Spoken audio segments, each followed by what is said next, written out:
Aman. Halo guys. Jadi di sini perkenalkan kita dari kelompok 4 dari mata kuliah pengantar rekayasa desain. Sebelumnya perkenalkan, nama saya Zidan Ramadan dengan nomor induk mahasiswa 1010624 00005. Perkenalkan, nama saya Amir Jafri Vito dengan NIM 1010624 Ya, perkenalkan, nama saya Aji Nur Saliksan dengan NIM 11062400041.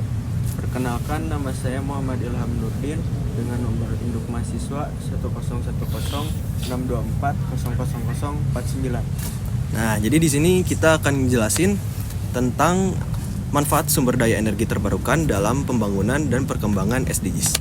Oke, check it out. Jadi apa itu SDGs?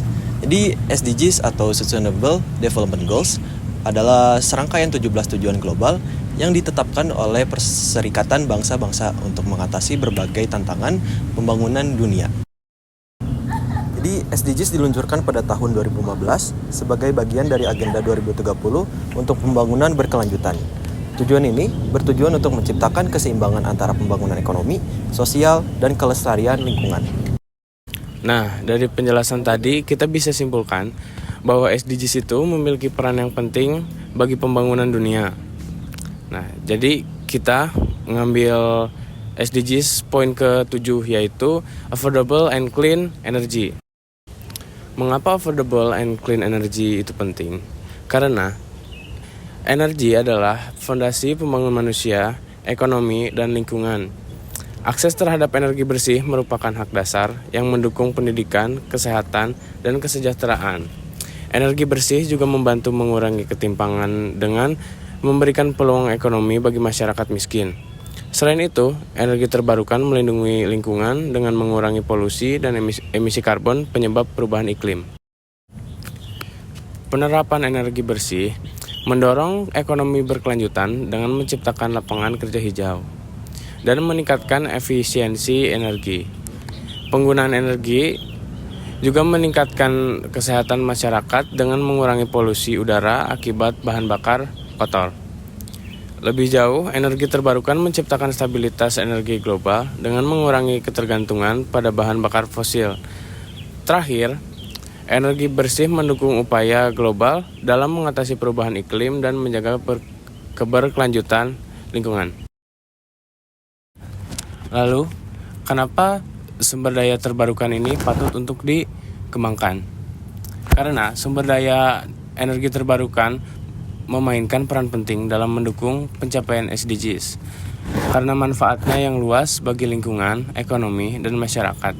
Energi terbarukan menyediakan sumber energi yang bersih, andal, dan terjangkau, membantu memperluas akses energi ke seluruh populasi, termasuk di daerah terpencil, sehingga mengurangi ketimpangan sosial dan ekonomi.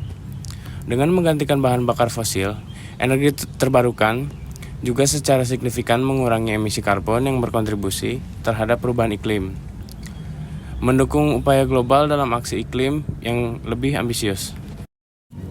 Selain itu, penggunaan energi terbarukan meningkatkan kesehatan masyarakat dengan mengurangi polusi udara yang menjadi penyebab utama penyakit pernapasan, khususnya di negara-negara berkembang. Sektor ini juga membuka peluang besar untuk menciptakan lapangan kerja hijau, mendorong pertumbuhan ekonomi berkelanjutan, dan memajukan inovasi teknologi seperti baterai penyimpanan energi dan microgrid. Lebih jauh, energi terbarukan membantu melestarikan ekosistem darat dan laut dengan meminimalkan kerusakan lingkungan akibat eksploitasi bahan bakar fosil, seperti deforestasi dan pencemaran laut.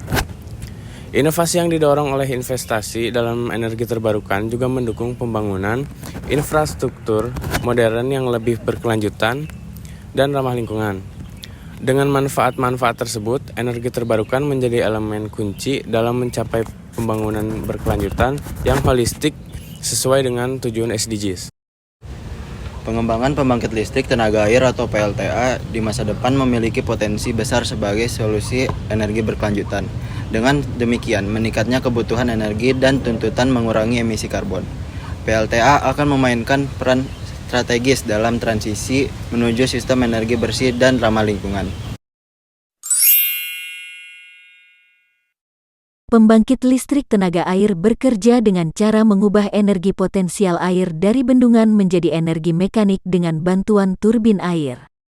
Dan dari energi mekanik diubah menjadi energi listrik dengan bantuan generator. Reservoir atau bendungan berfungsi menaikkan permukaan air untuk menciptakan tinggi catu air. Control gate atau intake adalah pintu air yang berfungsi untuk memasukkan aliran air menuju turbin melalui pipa pesat. Pipa pesat adalah saluran pipa air yang menuju ke turbin. Di dalam pipa ini tekanan air akan naik. Turbin berfungsi untuk mengubah energi potensial menjadi energi mekanik. Air akan memutar sudut-sudut dari turbin sehingga turbin dapat berputar. Perputaran turbin kemudian dihubungkan dengan generator. Generator yang terhubung ke turbin memanfaatkan perputaran turbin untuk memutar putaran magnet. Berikut adalah gambaran perkembangan PLTA ke depannya. Yang pertama, pemanfaatan teknologi canggih.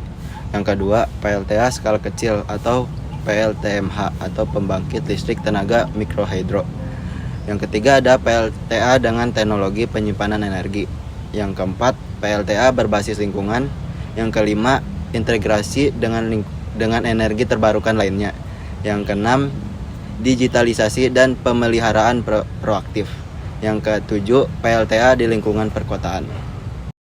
Jadi, dukungan terhadap Sustainable Development Goal atau SDGs melalui energi terbarukan dari pembangkit listrik tenaga air (PLTA) dan pembangkit listrik tenaga mikrohidro atau PLTMH sangat signifikan, terutama dalam mencapai target-target terkait energi bersih dan pembangunan berkelanjutan. Peran PLTA dan PLTMH. PLTA, pembangkit listrik tenaga air, skala besar dan biasanya memerlukan bendungan untuk mengontrol aliran air. Cocok untuk kebutuhan listrik dalam jumlah besar, namun harus memperhatikan dampak terhadap ekosistem dan masyarakat sekitar. Sedangkan PLTMH atau pembangkit listrik tenaga mikrohidro skala kecil memanfaatkan aliran sungai tanpa perlu bendungan besar. Solusi ideal untuk desa-desa terpencil yang belum terhubung dengan jaringan listrik nasional. Lebih ramah lingkungan karena tidak menyebabkan perubahan besar pada ekosistem sungai. Melalui pemanfaatan PLTA dan PLTMH, dukungan terhadap SDGs dapat diwujudkan secara konkret. Teknologi ini membantu mencapai energi bersih SDGs 7. Nah, jadi itulah pemanfaatan dari sumber daya energi terbarukan untuk membangun negeri melalui SDGs. Kami dari kelompok 4, mohon maaf bila ada kesalahan. Kami pamit undur diri. Dadah.